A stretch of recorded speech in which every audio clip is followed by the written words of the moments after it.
तर स्वागत आहे तुमचं शेतकरी वाईब्स या चॅनलवरती. तर राज्यातील एस टी कर्मचाऱ्यांसाठी आनंदाची बातमी. तर एस टी कर्मचाऱ्यांचे वेतनवाढीचे थकीत हप्ते हे आता त्यांना जमा होणार आहेत. कारण या थकीत हप्त्यासाठीचा जो निधी आहे तो आता शासनाकडून तातडीने या सर्व कर्मचाऱ्यांच्या बँक खात्यामध्ये जमा करण्यात येणार आहे. अशा प्रकारची माहिती एका पत्रामधून महाराष्ट्र राज्य मार्ग परिवहन महामंडळाने आपल्याला दिलेली आहे. आणि त्याच पत्रामधील सविस्तर माहिती आज आपण जाणून घेणार आहोत. त्यामुळे हा व्हिडिओ शेवटपर्यंत नक्की पहा आणि माहिती आवडल्यास आपल्या चॅनलला सबस्क्राईब करून या व्हिडिओला एक लाईक नक्की करा. तर तुम्ही पाहू शकता हे आहे ते पत्र. या पत्रामध्ये तुम्ही सुरुवातीला पाहू शकता एस टी कर्मचाऱ्यांचे वेतनवाढीचे थकीत हप्ते देण्यासाठी शासन कटिबद्ध, की ज्यामध्ये शासनाकडून 100 कोटी रुपयाची तातडीने अदा, म्हणजे जे 100 कोटी रुपये आहेत हे तातडीने अदा, अशा काही प्रकारची माहिती या पत्रामध्ये आपल्याला पाहायला मिळते.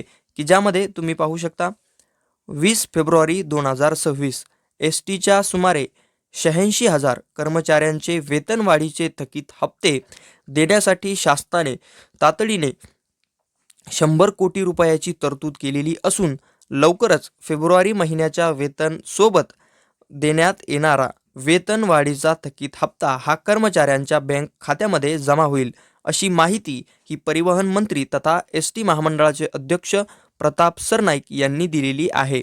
या अनुषंगाने येत्या 24 फेब्रुवारीला काही कामगार संघटनांनी पुकारलेले आंदोलन हे मागे घ्यावेत असे देखील आवाहन त्यांनी केलेले आहेत.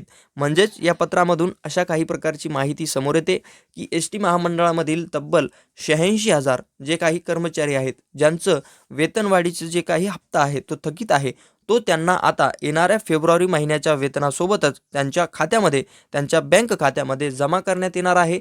अशा प्रकारची माहिती ही परिवहन मंत्री यांनी दिलेली आहे. आणि यासाठी 100 कोटी रुपयाची तरतूद ही देखील शासनाने मंजूर केलेली आहे आणि याच्या अदा करण्यासाठी ती देखील येथे आपल्याला पाहायला मिळते.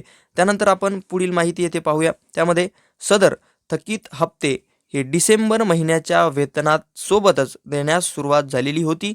तथापि काही तांत्रिक अडचणीमुळे फेब्रुवारी महिन्याच्या वेतनासोबत सदर हप्ता देण्यासाठी एस टी महामंडळाकडे निधी उपलब्ध नव्हता. त्यामुळे थकीत हप्ता न मिळाल्याने आपली फसवणूक झाल्याची भावना ही एस टी कर्मचाऱ्यांमध्ये निर्माण होऊन त्यांच्यात नाराजी पसरली. अशा परिस्थितीत काही कामगार संघटनांनी आंदोलनाचा पावित्रा घेतला होता. सदर गंभीर परिस्थिती ओळखून परिवहन मंत्री तथा एस टी महामंडळाचे अध्यक्ष प्रताप सरनाईक यांनी दोन्ही उपमुख्यमंत्री व मुख्यमंत्री यांच्याशी चर्चा करून या थकीत हप्त्यापोटी 210 कोटी रुपयाची तातडीने सरकारने एस टीला द्यावेत अशी विनंती केली. त्याचा सातत्याने पाठपुरावा देखील केला.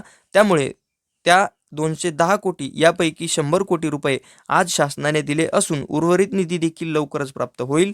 त्यामुळे कर्मचाऱ्यांच्या थकीत वेतनाचे हप्ते कोणत्याही परिस्थितीत देण्यात येतील असे ठाम आश्वासन मंत्री प्रताप सरनाईक यांनी शासनाच्या वतीने दिलेले आहेत. म्हणजेच आता जे काही 86,000 कर्मचारी आहेत त्यांच्या खात्यामध्ये फेब्रुवारीच्या वेतनासोबतच त्यांचा जो वेतनवाढीचा थकीत हप्ता आहे हा देखील जमा होणार आहे. अशा प्रकारची माहिती ही आपल्याला या पत्रामधून पाहायला मिळते.